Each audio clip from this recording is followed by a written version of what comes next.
Manusia makhluk sempurna itu kan menurut manusia sendiri, self-claim. Please dah, jangan narsis jadi manusia. Manusia itu bukan pusat alam semesta. Contohnya di zaman dulu, badan besar dari para predator di zaman es itu menguntungkan mereka buat berburu hewan besar. Tapi pas hewan besarnya punah, ternyata itu nggak jadi menguntungkan lagi. Karena ternyata kita mulai sadar kalau begini terus, bumi bisa kiamat gara-gara ulah kita gitu. Dan manusia bukan tidak mungkin ikut musnah. Tahu nggak hewan yang sekarang paling banyak spesiesnya itu apa? Jawabannya adalah serangga.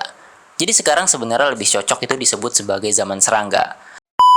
Apakah manusia adalah bentuk kesempurnaan evolusi? Pertanyaan ini ditanyakan oleh salah satu penonton dunia alam dan akan kita bahas di Jawabin Komen.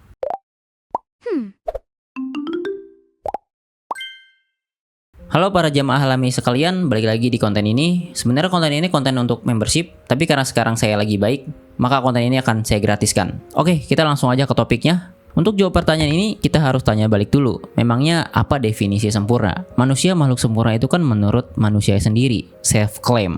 Please dah, jangan narsis jadi manusia. Manusia itu bukan pusat alam semesta.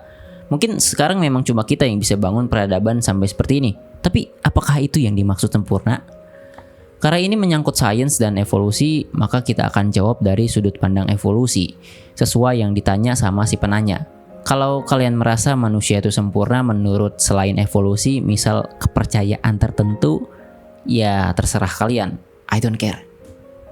Sebenarnya sudut pandang manusia adalah bentuk paling sempurna sudah pernah dikemukakan jauh sejak zaman Aristoteles. Dia pernah punya gagasan yang namanya itu skala naturae, yang mana dia menempatkan makhluk hidup itu dalam hierarki. Jadi ada semacam anak tangga dan manusia itu berada di paling atas. Ini kurang lebih mirip dengan anggapan kalau manusia adalah bentuk kesempurnaan dari semua makhluk hidup, kita yang paling sempurna. Ya kurang lebih mirip lah. Tapi Aristoteles itu kan filsuf, dia bukan saintis. Jadi gimana nih sudut pandang sains? Tentu saja dalam biologi evolusi tidak ada organisme yang merupakan bentuk sempurna. Alasannya adalah karena evolusi tidak memiliki tujuan. Evolusi itu kan sederhananya individu yang lebih cocok dengan lingkungannya cenderung memiliki lebih banyak kesempatan bertahan hidup dan memiliki keturunan. Dan ini juga sebenarnya tidak ada bentuk final dari evolusi. Karena kalau lingkungannya berubah, sifat yang sebelumnya menguntungkan bisa aja ke depannya jadi kurang berguna gitu di kemudian hari. Contohnya di zaman dulu, badan besar dari para predator di zaman es itu menguntungkan mereka buat berburu hewan besar. Tapi pas hewan besarnya punah, ternyata itu nggak jadi menguntungkan lagi. Sebaliknya predator yang lebih kecil justru lebih untung karena dia terbiasa berburu hewan yang lebih kecil yang larinya lebih cepat. Makanya istilah kesempurnaan evolusi itu secara ilmiah sebenarnya nggak tepat. Soalnya seolah jadi ada kayak bentuk akhirnya gitu atau final dari evolusi. Seolah-olah ini adalah finalnya dari bentuk evolusi yang paling menguntungkan.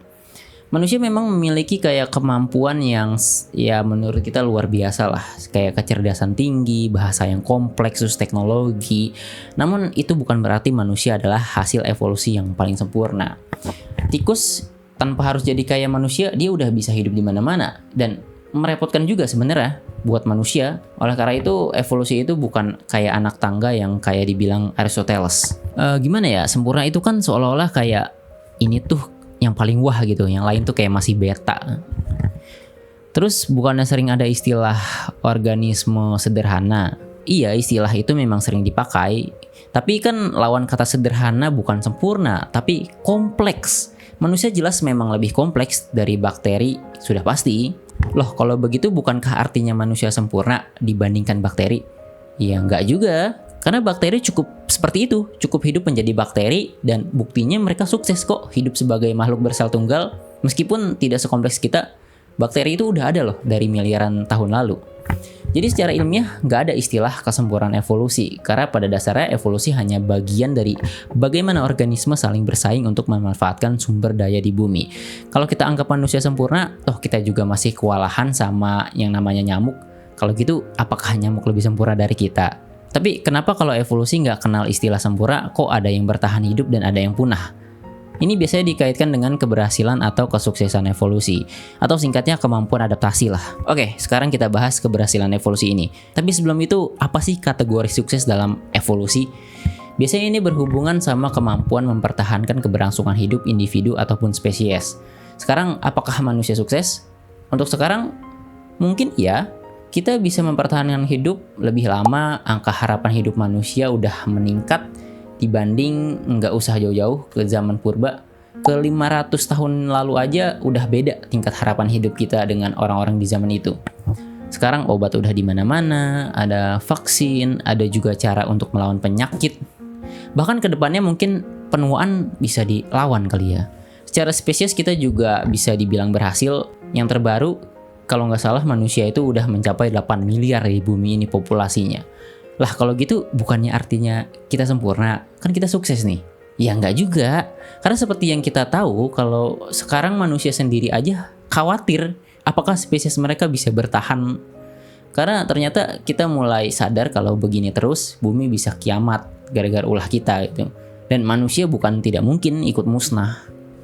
Kalau dipikir-pikir, yang sukses di zaman sekarang bukan manusia doang sih. Tahu nggak hewan yang sekarang paling banyak spesiesnya itu apa? Jawabannya adalah serangga. Jadi sekarang sebenarnya lebih cocok itu disebut sebagai zaman serangga. Selain serangga, misalnya contohnya ada tikus yang tadi disebutkan ya. Mereka memang nggak bisa bikin teknologi kayak kita, tapi mereka udah ada di mana-mana gara-gara mereka punya kemampuan adaptasi yang luar biasa, bisa hidup di lingkungan manusia gitu kan. Bahkan ada yang berspekulasi kalau manusia punah, mungkin tikus yang akan gantiin dominasi kita. Jadi dari tikus kita bisa lihat kesuksesan evolusi itu bukan diukur dari kecerdasan atau kompleksitas atau apapun yang ada di standar manusia lah.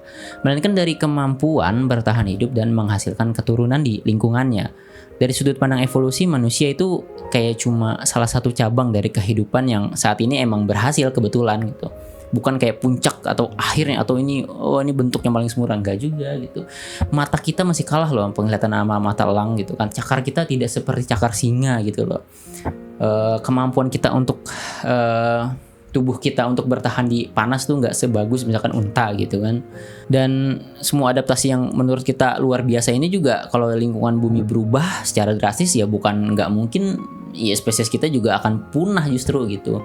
Dan mungkin spesies-spesies lain akan lebih berhasil daripada manusia. Baik lagi seperti yang pernah kita katakan di video tentang kecoa, kesuksesan evolusi itu nggak diukur dari standar manusia. Oke teman-teman, mungkin itu dulu ya konten kali ini. Untuk teman-teman kalau ada pertanyaan lagi yang mau ditanyakan, silahkan drop aja di kolom komentar dan akan kita coba jawab di konten jawabin komen ini. Kalau teman-teman suka konten-konten kayak gini, teman-teman join aja di membership, khususnya di Jamaah Alamiah, karena konten ini hanya akan ada di sana. Terima kasih, sekian dulu video kali ini. Terima kasih.